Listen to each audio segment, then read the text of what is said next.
Lesson 6, Introduction to Functions. So in this video, we're going to cover what a function is and what you expect from a function.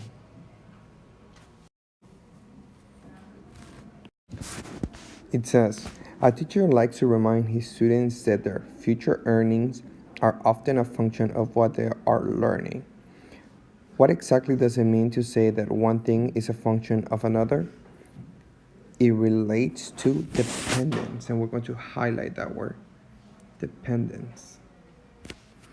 Another way to represent the idea above is what you are paid depends on what you know. You need to think about your grades. Your grade will depend on how much you know. In mathematics, a function is a rule that defines a dependent relationship. A function creates exactly one output or result for each input. So let's highlight. A function is a rule, and it's going to be a dependent relationship. And you have one output that is being created by one input. So let's say you have an input of 3, and then the function tells you to add 2, that is going to be your rule, then your output is going to be 5. And this is the key concept. It says there's only one possible output for each input. The function add2 is expressed in words. It can also be written as an equation. And remember, equations are not new to you. And we can write it as y equals x plus 2, represented in a table of values and shown as a graph. Now, you know that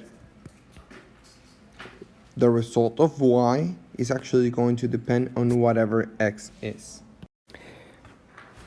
What are some relationships that are functions? Let's read up some scenarios. It says, each coin of American currency is assigned one specific value in dollars. For example, the value of a penny is always 0.01. In this function, an order pair relates to the name of a coin and its value. So in this case, we have 1 penny is going to be equal to 0.01. Then we have a nickel, and that's going to be 0.05. Then we have a dime, 0.10, quarter, 0.25, and $half, which is 0.50. Most mathematical functions include order pairs of numbers, and let's highlight that part. So we know that whenever we're dealing with a function, we expect to be using a number pair. For example, a 120-pound person burns about 65 calories per mile while walking. The table below shows how many calories a person would burn walking different numbers of miles. Now, we're going to say that miles is going to be your input, and we are actually going to put a little note right next to it, and we're actually going to write independent.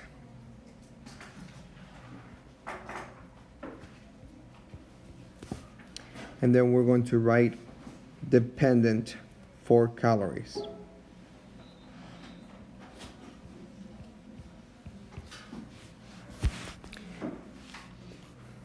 We say that one depends on the other because the man needs to walk 1 mile to burn 65 calories.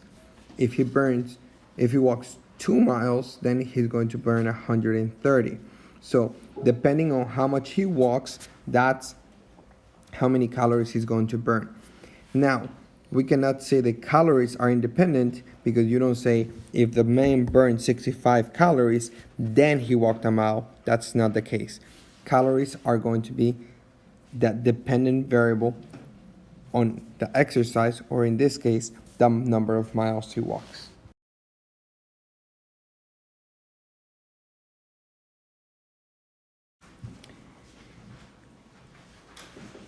So now we're going to pay attention to what relationships are not a function.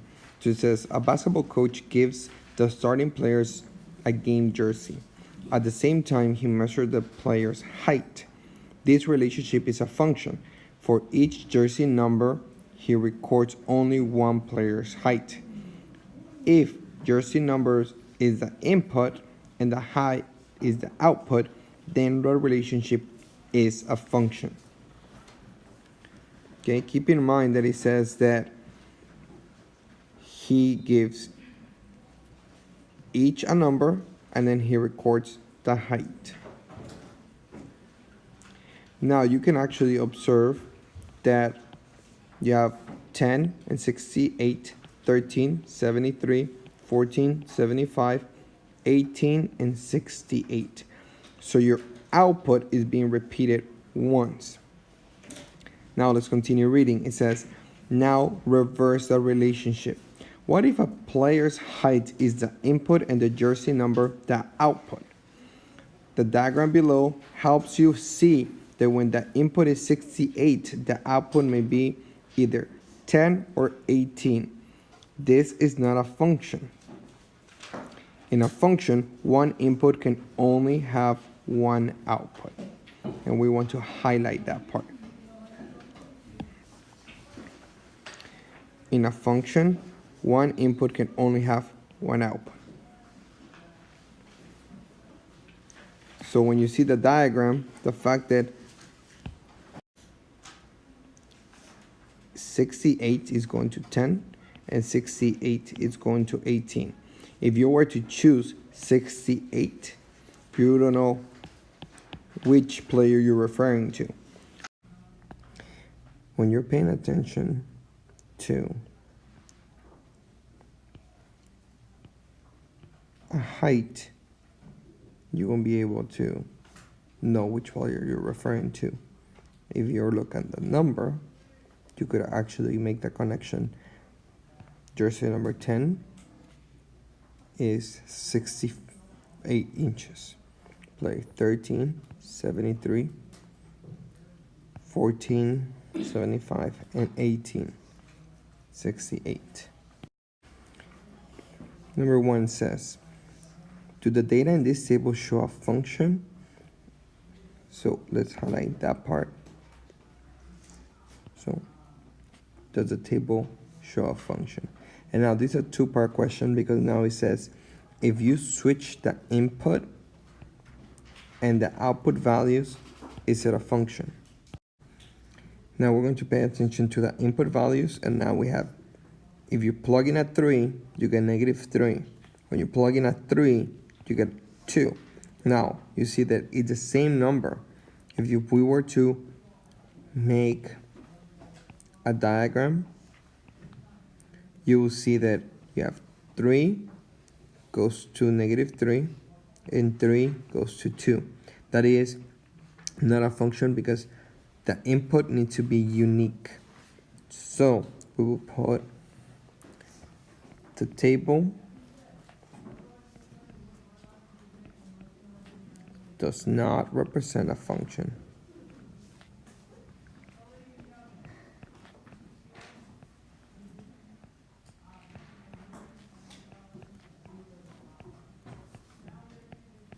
Now the second part, it tells you if you switch the inputs and the outputs, and I prefer if we also make a diagram for this. So we have -3 will go to 2, 2 will go to 3, 4 will go to 5, 5 will go to 5, and 6 will go to 6. Now you see that this is a function because one input doesn't have more than one output.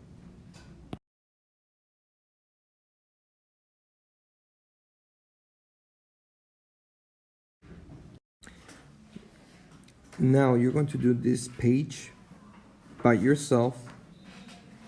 So pause the video and then do all this page. You can compare the answers later on.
Now let's do it together. It says, the table below shows the number of dogs licenses issued in the town of Palmer over a 5-year period.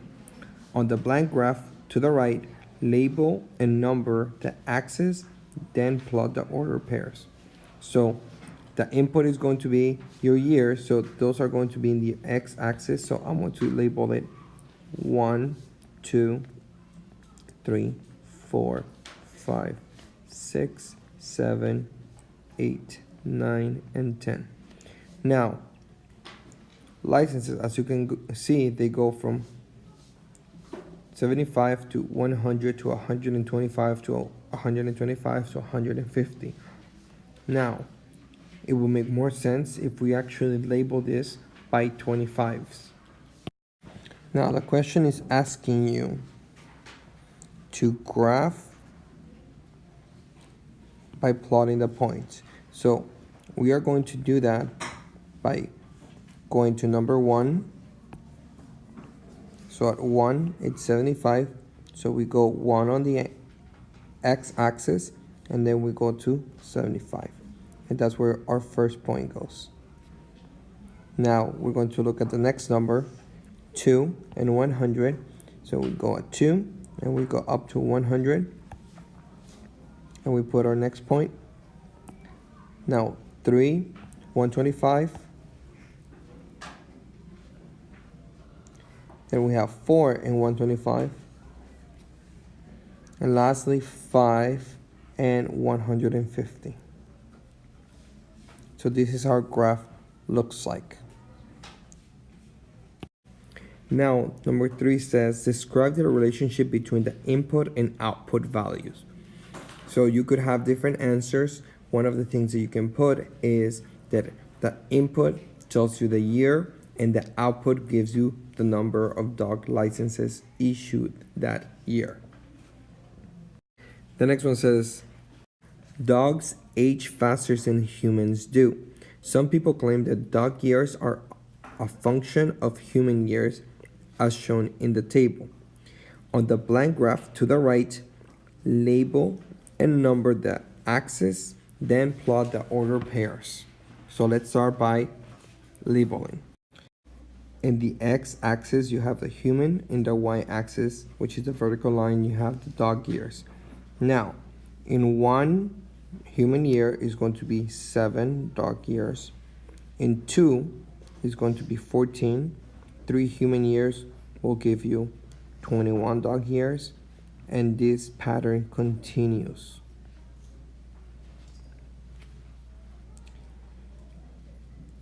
And now it says, describe the relationship between the input and output values. So we know that 1 human year is equal to 7 dog years. We'll continue learning about functions later on.